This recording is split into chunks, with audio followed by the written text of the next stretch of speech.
Assalamualaikum warahmatullahi wabarakatuh. Jumpa lagi sama channel Api Weekends TV Edukasi Cryptocurrency. Oke teman-teman, kali ini saya akan bahas mengenai token micin ya yang bernuansa naga, yaitu token naga ya. Itu semua token micin tetapi mempunyai potensial ya untuk masa yang akan datang untuk diperdagangkan, baik untuk hold jangka panjang maupun untuk scalping. Nah, token-token yang dikatakan naga ini yaitu token ya yang sudah mempunyai kapitalisasi besar ya, kapitalisasi pasarnya yang besar dan juga sudah banyak exchange listing di exchange besar juga. Nah, seperti centralized exchange ya, kalau dia sudah banyak listing dan juga mempunyai project yang bagus, maka next time progresnya juga akan bagus dan mempunyai masa depan yang cerah. Nah, bermain di token naga ini teman-teman ya, itu kalau tahu dengan paham cara bermainnya, tidak perlu khawatir. Jadi seperti kita bermain di saham-saham blue chip kalau teman-teman trading saham ya. Karena trading saham itu kalau kita main saham-saham blue chip seperti saham BCA, Mandiri ya, PLN atau batubara PTBA, itu tidak khawatir kalau perusahaan itu akan bangkrut sehingga uang kita bisa hilang. Kalau perusahaan itu pilot, maka uang kita ya akan hilang untuk menjadi katakanlah pemegang saham jangka panjang untuk mendapatkan dividen. Itu kalau main di saham ya. Nah, kalau kita main saham-saham blue chip seperti yang saya katakan tadi, itu aman. Nah, begitu juga main di koin naga. Koin naga itu resiko untuk rug pull-nya mudah-mudahan sangat kecil. Jadi untuk bermain di koin naga itu lebih nyaman, lebih tenang. Tinggal kepandaian kita dalam menentukan open posisi masuk dan open posisi jual. Nah, konsep bermain di koin naga ini teman-teman tentunya ya, kalau yang sangkut itu jangan pernah di cut loss, karena prinsipnya kalau bagi saya yang sangkut itu jadi emas ya, kalau yang profit jadi berlian ya. Jadi pandai-pandai kita dalam mensiasati, dalam menentukan open posisi masuk dan juga menambah volume beli. Nah, itu harus kita cermati. Seperti ini bid price. Bid price mempunyai kapitalisasi pasar 2 triliun, sedangkan yang terdilusi kapitalisasi pasarnya 5,1 triliun, volume transaksi 79,7 triliun. Dari total pasokan 1 kuadriliun, sedangkan circular supply sudah 40%.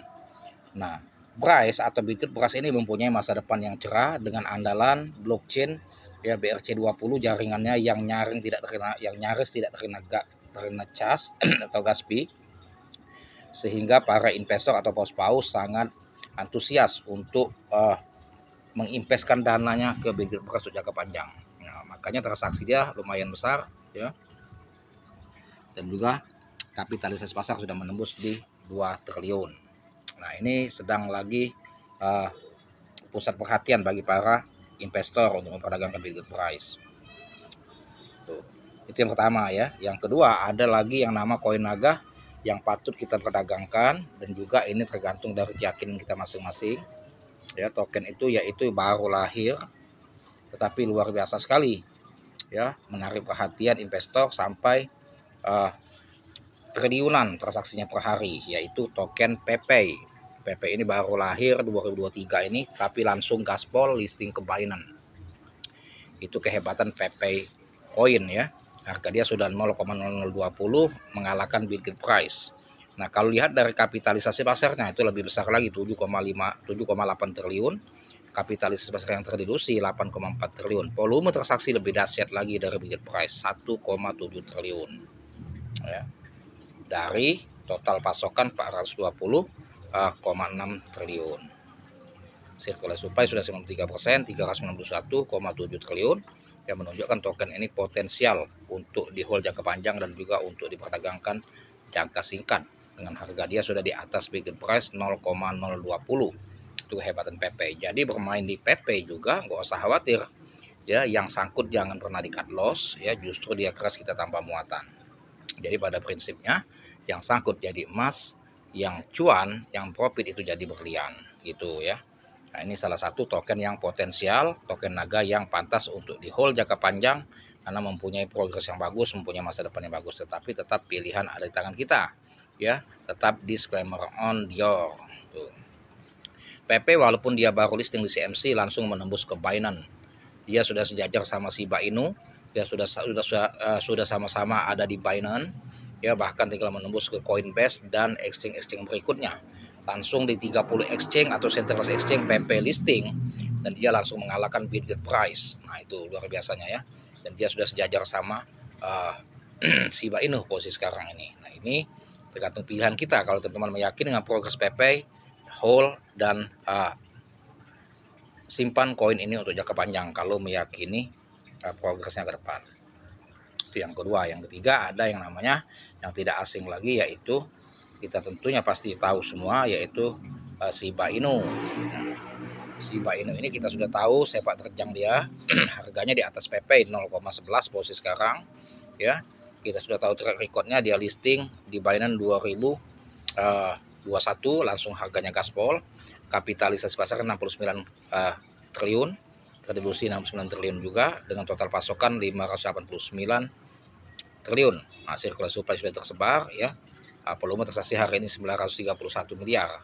Kalau volume transaksinya kalah semua sama PP. PP juara kalau dari segi transaksi, dan juga kapitalisasi pasarnya luar biasa sekali PP. Dari supply-nya hanya sedikit, walaupun dia pendatang baru, tapi mengalahkan token-token naga senior seperti Shiba Inu dan Bitget Price. Nah, kalau harga Bitget Price di bawah harga PP, lebih murah, nolnya ada 3, sedangkan Bitget Price nolnya ada 2, Shiba Inu nolnya hanya 1, dan mereka sama-sama mempunyai progres untuk menuju target awal, ya, menyentuhnya ATH ya, itu di harga RP1. Nah, siapa yang akan duluan menuju ke RP1, apakah Shiba Inu, apakah PP, apakah Bitget Price, itu masih kita pantau marketnya, dan kita tetap hold cash bagi army sejati ketiga token ini. Nah, untuk Shiba Inu memang dia sudah pernah menyentuh harga RP1 pada tahun 2021, kemudian dia ngebanting lagi crash sampai sekarang 0,11 ya. Tentunya kalau untuk menyentuh ke RP1 itu bukan hal yang sulit bagi Shiba Inu, karena dia sudah melewati masa itu dan tinggal menembus ke RP1, bahkan di atas RP1 ke 100 rupiah targetnya. Begitu juga PP. PP belum pernah ke RP1, jadi rally pertama yang diharapkan PP menembus ke RP1. Nah, semoga jika dia sudah menembus RP1 bisa menembus ke ATH berikutnya. Begitu juga Bitget Price ya, masih 03 akan mempunyai PR kill 30 untuk menuju ke RP1, dan semuanya mempunyai progres untuk RP1 next time. Nah, tinggal kita yang menentukan open posisi masuk yang tepat, dan juga mempunyai prinsip jangan pernah cut loss kalau sangkut. Tapi itu tergantung pilihan. Kalau teman-teman ada amunisi backup, kalau tidak ada amunisi backup pasti biasanya akan cut loss kalau posisi sangkut ya. Itu tetap disclaimer on your. Nah, sampai sini dulu edukasinya, dan semoga cuan, dan jangan lupa dibantu saya like, share, serta komen. Terima kasih, dan saya akhiri dengan assalamualaikum warahmatullahi wabarakatuh.